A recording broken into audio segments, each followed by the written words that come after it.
Do Muslims worship Al-lat? This very question will insult those who don't want the facts. However, I must speak the truth, though it is bitter to others. The truth is that the Quran, which translates in Arabic as the reading or recitation, was inspired by the Christian doctrine. Yeah, I said it, the Christian doctrine.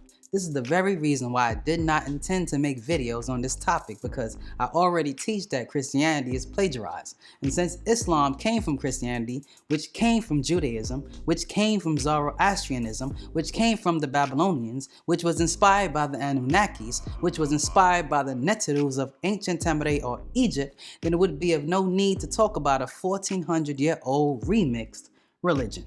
But since people are asking about Islam, it is my duty to respond. So let's get into this. Welcome to Back to the Basics, where you learn facts, hope you embrace it.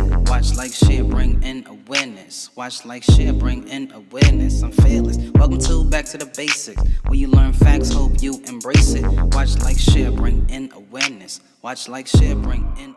In the Islamic world, it is believed that the seal of the Prophet is called Muhammad, who at birth was named Ahmed, meaning praiseworthy, when it should be one who praises, because according to Muslims, only Allah is worthy of praise, which is his 56th attribute, El-Hamidu, meaning the all praiseworthy. Thus, Muhammad's name should have been Abdul Hamid, meaning servant of the praiseworthy. But we all know that Muslims are Prophet Muhammad worshippers, although they will not admit that. You know this because they place Muhammad's name next to Allah's name in the kalimat, which is the words of praise, which implies some praise is due to Muhammad. Now, in their culture, this is called shirk. According to Quran 4:48, shirk is a sin that is not to be forgiven. So with that being said, every time a Muslim calls the adhan, which is the call to prayer, and recite the kalimat, they are committing an unforgivable sin. This Muhammad, however, is the one who received the revelation from a very popular angel who was first mentioned in the Bible years before the Quran. According to the book of Isaiah 29:11-12, it clearly states, "And the vision of all is become unto you as the words of a book that is sealed, which men deliver to one that is learned, saying, Read this, I pray thee. And he saith, I cannot, for it is sealed. And the book is delivered to him that is not learned, saying, Read this, I pray thee. And he said, I am not learned." Now, where did I hear that before? This is nothing but the Prophet Muhammad's first revelation described in Islamic tradition as taking place in 610 AD, during the time the Prophet Muhammad was visited by the angel Jibril in Arabic, or Gabriel in Hebrew, who revealed to him the beginning of what would later become Al-Quran. Now, this angel Gabriel gets around a lot in the Bible, for he was also the angel who came in onto the 12-year-old Mary and told her that she would conceive a son in her womb. He also named that child Jesus, which in Hebrew tradition is done by the father. But that's another topic for another day. Now, this event with Gabriel and Muhammad was said to have taken place in a cave called Hira, located near Mecca.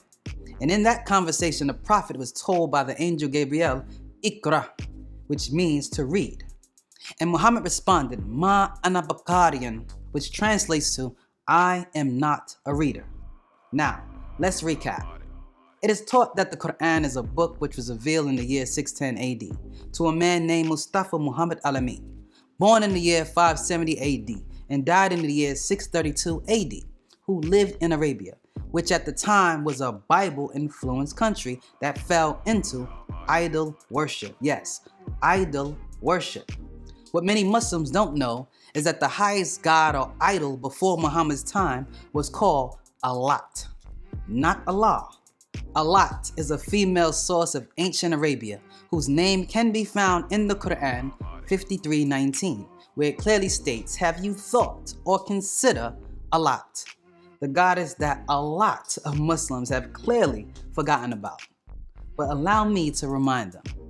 You see, long before Islam existed, there was an Arabian goddess and female source called Al-lat, who was one of the 360 statues kept sacred to worship and housed in a cube-shaped building about 40 feet by 40 feet called the Kaaba, which means cube in Arabic. This building is very much still sacred to Muslims to this very day. For most make pilgrimage to Mecca just to run around this cube-shaped building and to kiss a meteorite they call Al-Hajar al-Aswad, meaning the black stone, which is not really black, but more so dark brown. And get this, they also believe that this stone was once white, but has become black by absorbing all the sins of thousands of pilgrims who came to kiss and touch it. This, however, is just one of those many Islamic racist lies.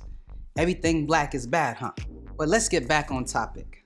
Now, in view of the fact that before the Quran was edited, yes, it was edited and vowels were added, none of the languages or dialects of that part of the country had any vowels. For instance, you had Southern Arabian script, Kufic script, Hebrew script, as well as Persian script, which all had no vowels or dots in their original form. Now, why is this so important? Well, in these modern times, the Arabic alphabet now have dots. I know this doesn't mean much to a blind Muslim convert who have no intention of learning Arabic in the first place, but it's very much significant to those who do care about the language and where they're offering their soul to. Take the Arabic letter Ta, which has 2 dots above a curved line, and the Arabic letter Ba, which have 1 dot below the same curved line. If there were no vowels or dots, as it was in the original form, Ta would look just like Ba, and no one would know the difference because these 2 letters are in fact the same letter. So when you write the word Al-lat, which uses this letter in Arabic found in the modern Quran, it could not have been spelled in this manner in the original manuscript of the Quran. And so Allah and Al-lat in the original Quran would be the same word. Although today they purposely spell Allah this way and they spell Al-lat this way, the root here is Allahu, which are the same root that came from the Hebrew word Elo, which came from the Babylonian word Elo. So the name Al-lat, the idol that Prophet Muhammad's father worshipped, was the same. Now you're probably wondering, how do I know Muhammad's father worshipped Al-lat? Well, just look at his name, for instance, and let us reason together. It is believed by the Muslim world that Muhammad's father's name is Abdullah, meaning slave of Allah. But if we use our mind, you'd realize that his name could not have been that, for there was no dots or vowels added yet. So, his father's real name would rightfully be Abdul-lat, not Abdullah. Let's go a little higher in this topic. Let us not forget that the term Allah was revealed by way of the angel Jibril, who gave the Quran to the Prophet Muhammad, not his father. So that would mean that the name Allah would have been used after Muhammad, the son, not before his father, Abdul-lat.